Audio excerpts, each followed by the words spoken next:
Welcome to Martini Time.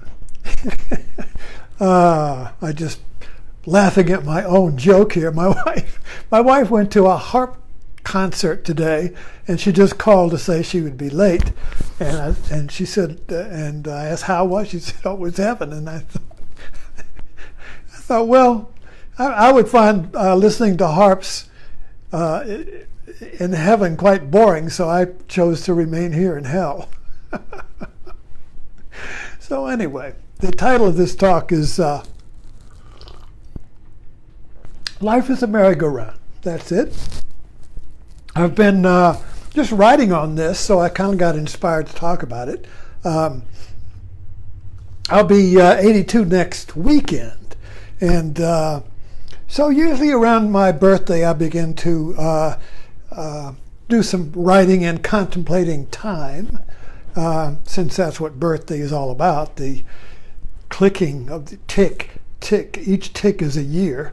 They tick off. Oh no, I'm running out of ticks. So when we're young, we have a lot of ticks, but as we get older, there are more ticks in the back and then in the front, So I've been writing, been contemplating this. And the problem is we look at life in our culture as a ruler instead of a linear ruler. Instead of inches, it has time on it. So we measure our life on this ruler, and so we're always looking at the inches we had in the back and the inches we got in the front, and we kind of look at life that way. But I prefer to look at life as a merry-go-round, as a wheel, you see. As a mandala. Now, our merry-go-round has a center. Well, here, wait a minute. Where is my little Buddha? Dog, I never can find. Here it is. I knew I would get to use this sometime. A friend of mine some time ago gave me this little Buddha prayer wheel. And I love this thing. And so this is a metaphor. This is basically a metaphor for life. Now you'll notice that there is a centrifugal force here, and the little ball, or on the merry-go-round. So let's look at the merry-go-round here. So the horses, and if you're on a merry-go-round, there's poles with horses and giraffes and zebras going up and down, all kinds of names and forms, objects of the world going round and around and around, you see. And you can feel the centrifugal force. So you hang on to the pole or it'll throw you off, So we feel that force in our world, remembering now we're using the world as a metaphor, with a center and a wheel that has and the objects on the wheel, you see, you could say are on the periphery of the center. The center doesn't move. So all the objects on the wheel, which is the world, are going round and around, you see. And when somebody's born, they come onto the wheel, and when they die, they leave. And we don't know where they came from or where they go. So we have religions and science and whatnot telling us, coming up with theories about where we come from and where we go. But all we really know is the names and forms on the wheel, you see. And so we feel this force trying to throw us off. And we say, oh, that's bad. I don't want to be thrown off the wheel because I'll be thrown off into the void, into non-being. And that's terrifying to not be. To have, it's kind of like to be. It's kind of like psychosis, where you have lost your center, but you're still conscious. You've lost your center of me, but you're still aware. So you are in this floating flotsam of data, but you have no center, and that's more terrifying than death, you see. So we kind of feel that force, centrifugal force, trying to throw us off, you see. But we don't get thrown off. Why? Well, there is an opposite force called centripetal force, which is the force of gravity going back to the center. So there's two forces going. There's the centrifugal force and centripetal force. But we only feel the centrifugal force, so we cling to the poles.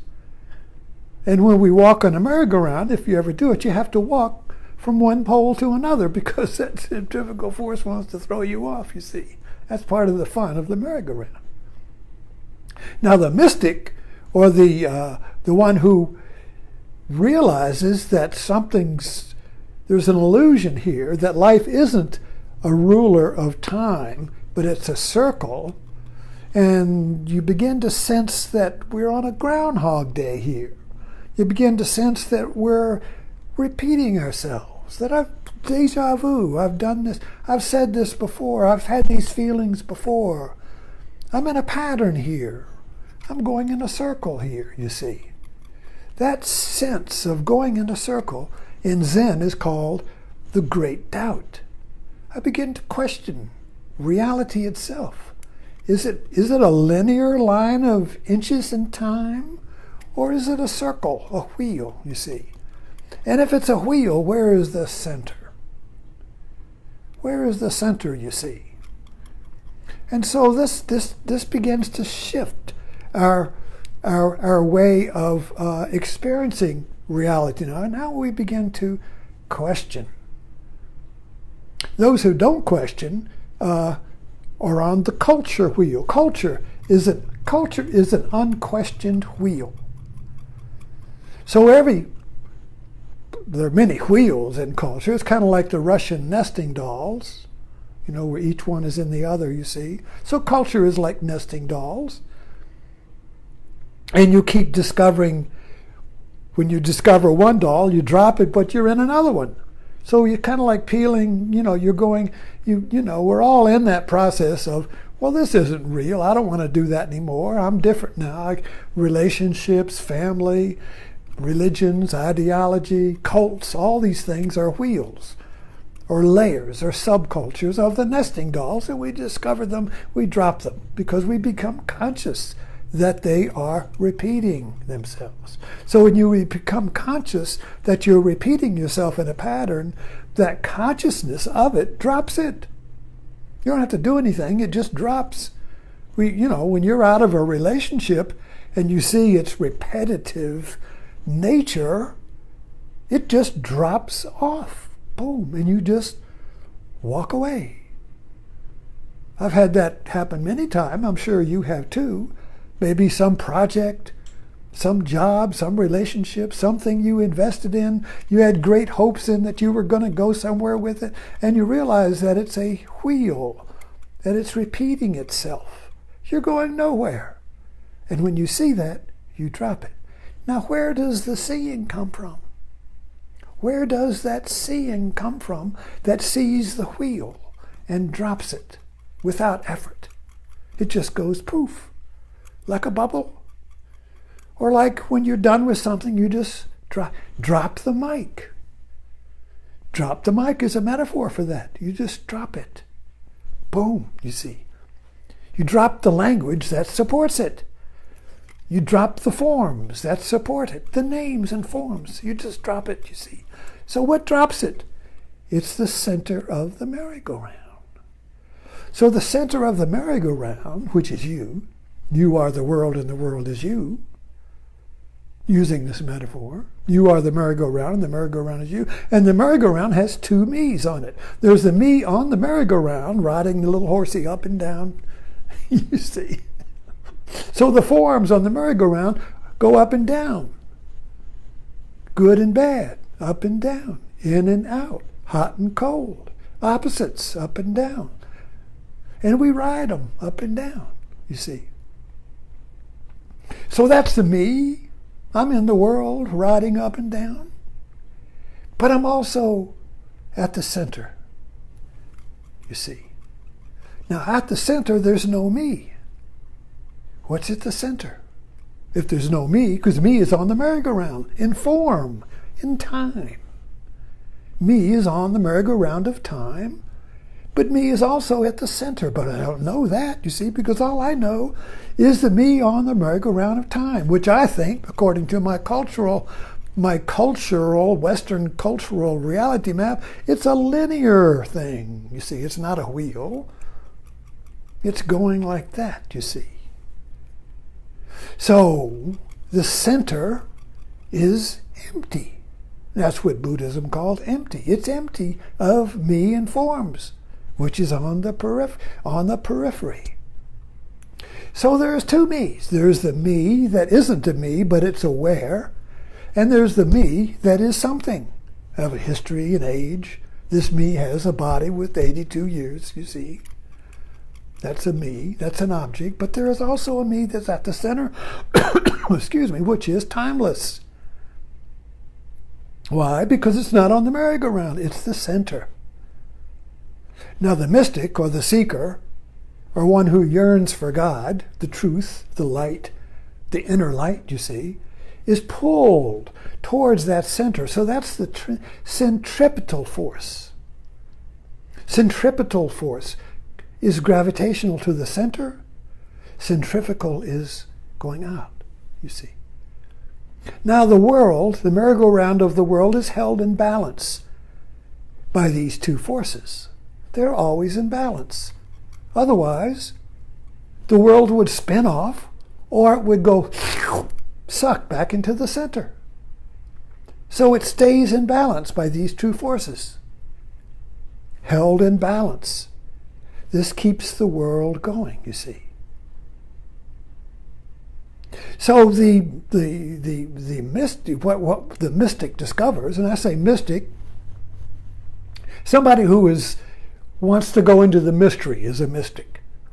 See, the mystery of the center, where do people come from and where do I go, is a mystery. So the mystic is one who wants to go into it and find out. You see, if you're not a mystic, you just want to cling to the horsey and go up and down until your time is up. You see. So the mystic again begins to be curious about this pull towards the center. And he plays with letting go of the horsey. So instead of being thrown off of the merry-go-round, instead of being forced to let go of the up and down horsey in the names and forms, you see, which we, everything is taken away from me. Oh, why me? Why me? Well, I didn't let go. But if I begin to practice at letting go, I begin to discover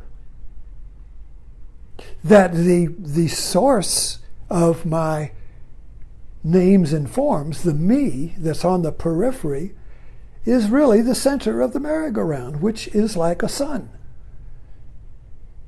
Is like, you can't objectify it. If you think about it and make it into a name or form or object, you're on the merry-go-round, you see. So this is like a black hole of light, the center of you and me. A black hole of light. We're attracted to it, and yet we pull back, you see. So those are the two forces. The centripetal pulls us towards it. The centrifugal force pulls us back, you see. And so life then is basically a dance on the merry-go-round between these two forces. And we never really know our source until we begin to question, where is the source of all of this, you see? So when we begin to question, we begin to play with what happens if I let go of this belief? What happens if I let go of this expectation? What happens if I practice letting go? And what I'm discovering is that when you let go and stop clinging out of fear of being thrown off, that you begin to live in kind of like a weightless place, like the astronauts in the free from space, free from gravity. You're free from the merry-go-round. And this is a metaphor for you're free from the pull of the centrifugal force and centripetal forces of gravity. When you're in space, you float. And on the merry-go-round, you can also discover that the lightness of being, the lightness of floating, while you're still on the merry-go-round, there's a lightness where you're in balance.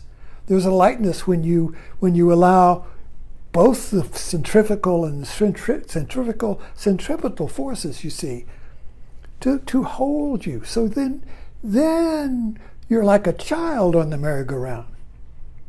Now, children love merry-go-rounds because they know it's an amusement. Adults think it's a real. Adults think the merry-go-round is the world. Children play on it. So, when we discover that the merry-go-round is play, then we discover the lightness of being, which is the joy of childhood. And of course, Jesus said, be like a little child if you want to discover the merry-go-round is play. Very simple. Thanks for dropping in.